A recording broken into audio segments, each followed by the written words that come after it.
আল্লাহর নবী বারবার কাঁদছেন, আল্লাহর কাছে দোয়া করছেন, আল্লাহ এই 313 জন মুসলমান আমার বুঝি, এরা যদি শেষ হয়ে যায় তোমার জমিনে তোমাকে ডাকার মতো কেউ থাকবে না। এমন করে করে বারবার কাঁদতেছেন।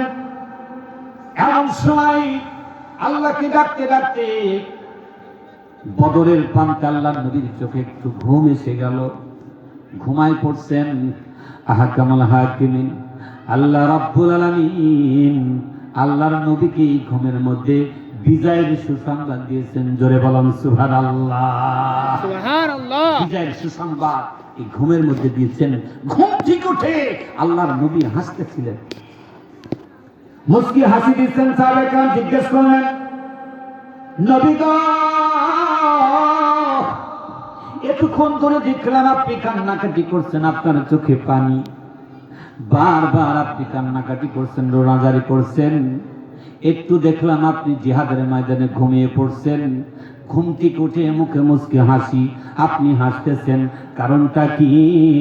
আল্লাহর নবী সাহাবায়ে কেরামকে সুসংবাদ দেয়, শুনেন শুনেন রে আবার সাহাবী, আহকামুল হাকিমিন আল্লাহ রাব্বুল আলামিন পুরা জিহাদের ময়দানে কি হবে, বদরের প্রান্তে কি ঘটবে, সব আমাকে দেখিয়ে দিয়েছেন। জোরে বলুন সুবহানাল্লাহ। কোন জায়গায় কোন কাফেরের বাড়ি পড়ে থাকবি, কি জাহান্নামে চলে যাবি, কোন জায়গায় আবু জেহেলের লাশ পড়ে থাকবি, কোন জায়গায় বড় বড় কাফেরের লাশগুলি পড়ে থাকবে, সব সিন আমাকে স্বপ্নে দেখিয়েছে। আল্লাহ রাব্বুল আলামিন এই বদরের প্রান্তে মুসলমানদেরকে বড় বিজয় দান করবে। জোরে বলুন সুবহানাল্লাহ। বিজয় দিছে না দিছে না? 1000 কাফের অস্ত্র শস্ত্র নিয়ে আসছে, আবার কিছু নর্তকে আনছে। কাফের 1000 যুদ্ধ করবে আর মহিলা ড্যান্স দিবে, আনন্দ করবে, আর এদেরকে উৎফুল্ল করবে, আনন্দ দিবে। মহিলা ড্যান্স দেওয়ার জন্য আনছে, হারমানি খুশি ডাকবো সব আনছে, যে মুসলমান 313 আর আমরা 1000, আমাদের সামনে দাঁড়াতেই পারবে না। অথচ আল্লাহ রাব্বুল আলামিন কাফের বেঈমানকে নাস্তানাবুদ করে দিয়েছে।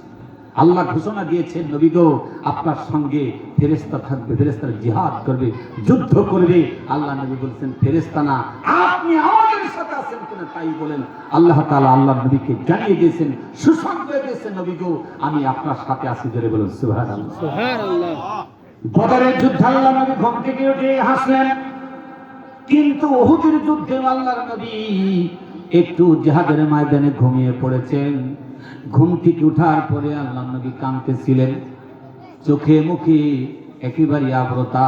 আল্লাহর নবীর মনটা বড় বেজার, চোখে যেন পানি টলমল করছে, কখনো কখনো পানি গড়িয়ে পড়ছে।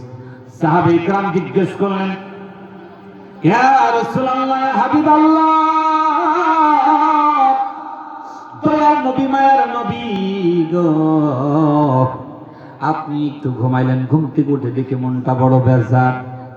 এই যুদ্ধের ময়দানে আমরা পরাজিত হব, আমাদের কি হবে? আল্লাহর নবী ঘুম থেকে উঠে বললেন, আমি স্বপ্ন দেখলাম এই উহুদের প্রান্তে আমি আল্লাহর জিকির করতে করতে, আল্লাহর কাছে দোয়া করতে করতে, কোরআন তেলাওয়াত করতে করতে কখন যেন মনের অজান্তে ঘুমিয়ে গেছি। এই ঘুমের মধ্যে, স্বপ্নের মধ্যে আমাকে এই উহুদের জিহাদের ময়দানে কি হবে, কি ঘটনা ঘটবে সব দেখানো হয়েছে। আমি দেখলাম এই বড় বড় গাভীগুলি জবে করা হচ্ছে, বড় বড় ষাঁড় জবে করা হচ্ছে। অর্থাৎ এটার দ্বারা নবী বুঝাতে চেয়েছেন, আমার অনেক সাহাবী এই জিহাদের ময়দানে শাহাদত বরণ করবি। আল্লাহর নবীকে বদরের প্রান্তে সুসংবাদ দেওয়া হয়েছিল, আর উহুদের প্রান্তে আল্লাহর নবীকে দুঃসংবাদ দেওয়া হয়েছে। আল্লাহর নবী সব জানতেন কি জানতেন না?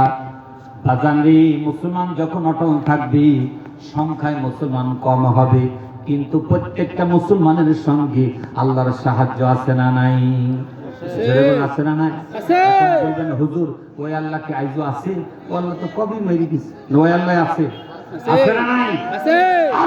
মুসলমান আল্লাহকে ডাক দেয়, আল্লাহ মাথা, এই মাথা যদি আল্লাহর কুদরতি পায়ে সেজদা দিয়ে আল্লাহকে ডাকে, আল্লাহ এখনো সাহায্য করবার জন্য তৈরি আছে। ধরে বলুন ঠিক কিনা?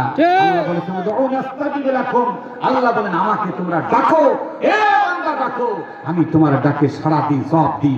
জোরে বলুন সুবহানাল্লাহ। সুবহানাল্লাহ। বাজানরে যখনই দিবেন আল্লাহ তখনই রেডি, তখনই তৈরি আছে।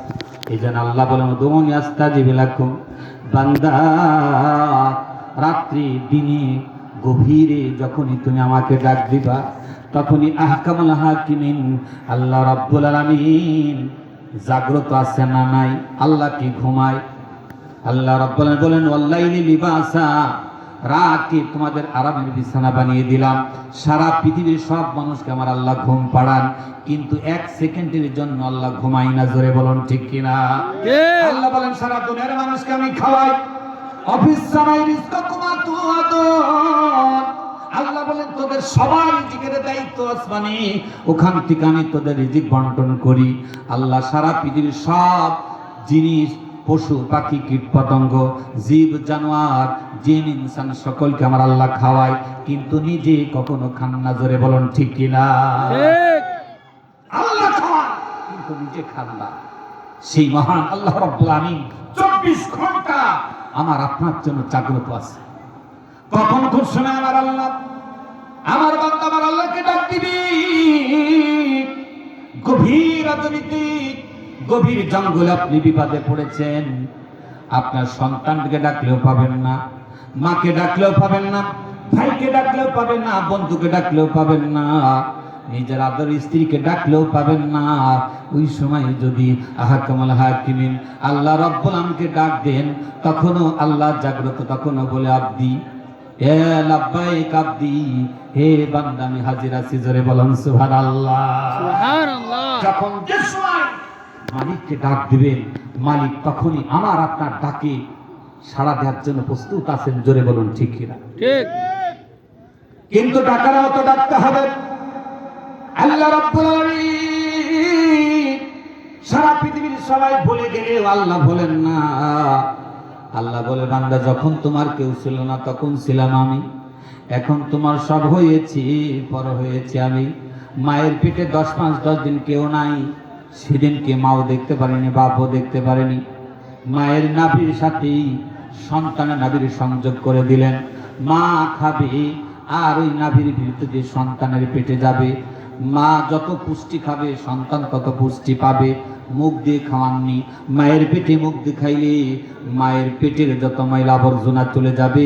এজন্য নারীর সঙ্গে নারীর সংযোগ করে দিয়ে কত সুন্দর করে আমার আল্লাহ 10 মাস 10 দিন মায়ের পেটে রাখলেন। জোরে বলুন ঠিক কিনা? আবার আল্লাহ রাব্বুল আলামিন যেদিন আমাদের কবরে নেবেন, সেই কবরের ভিতরে